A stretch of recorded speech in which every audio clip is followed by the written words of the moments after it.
Récemment, je discutais avec un de mes élèves qui me disait qu'il était incapable de rester concentré tout le match. Qu'à chaque fois qu'il était à 4-2 pour lui, tout d'un coup, hop, c'est comme si sa concentration partait et qu'il n'arrivait pas à la retrouver.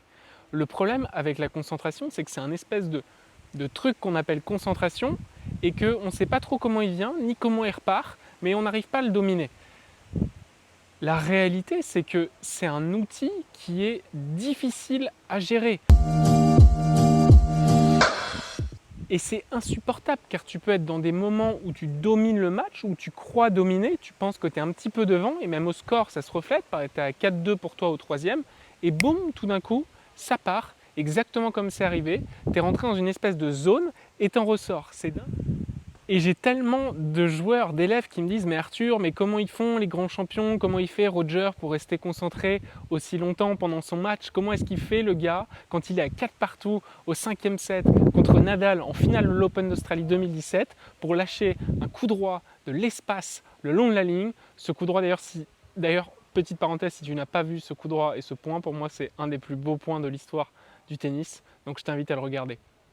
Comment il fait le mec pour lâcher un point à ce moment-là, comment il fait sur le jeu d'après où il y a une tension de malade mental pour être capable après avoir une double de resservir un ace, de jouer sur la ligne en balle de match, etc. Comment il fait pour rester concentré tout le temps? Eh bien, c'est ce qu'on va voir dans cette vidéo. Alors depuis quelques temps, pour que ça soit encore plus simple, j'ai développé une méthodologie qui permet d'être concentré tout le match. Et pour bien s'en rappeler, cette méthodologie, elle s'appelle Roj-Rafa. R-O-G-R-A-F-A. Roj-Rafa, c'est très simple à se rappeler. Le R de Roj-Rafa, le premier, c'est respirer. La première chose que tu vas devoir faire sur les moments chauds, sur les moments importants et même en amont pour éviter les sauts de concentration, c'est à chaque fois respirer. Donc je t'invite à prendre ton temps sur les points importants, tu te poses,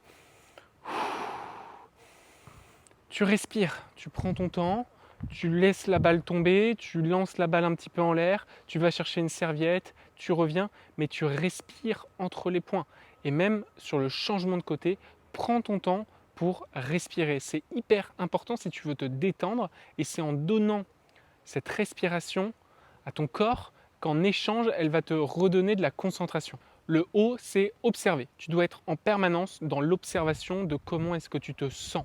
Comment est-ce que tu te sens à ce moment-là? Comment est-ce que tu te sens juste avant de servir? Tu viens de faire un super coup droit. Observe les sensations que tu as à ce moment-là. Tu viens de faire une faute en coup droit, tu ne comprends pas, la balle était en plein milieu du terrain, tu ne dois pas louper cette balle. Eh bien, observe. J'ai fait une faute, j'observe ce qui s'est passé. Et en rentrant dans l'observation, tu commences déjà à être un peu dans une analyse et tu vas voir, ça va t'aider à prendre de la distance et sans jugement. Ensuite, pour être concentré tout le match, je vais te proposer quelque chose de très simple, c'est le G de gagner. Tu dois avoir une attitude de gagnant. Une attitude de gagnant, ça veut dire que tu dois être positif.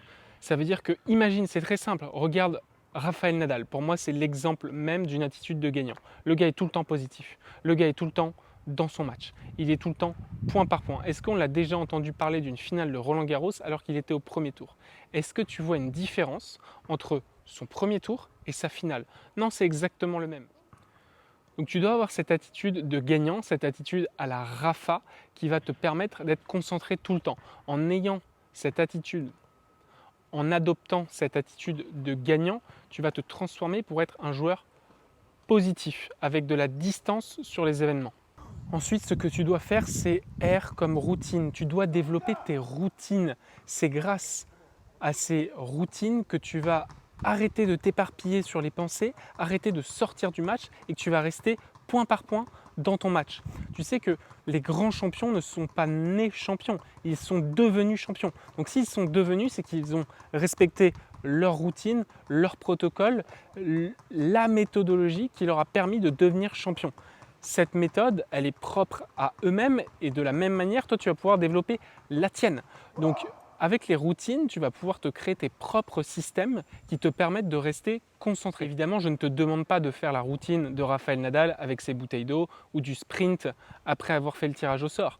L'idée, c'est que tu développes tes propres routines à travers les matchs que tu vas enchaîner toi-même.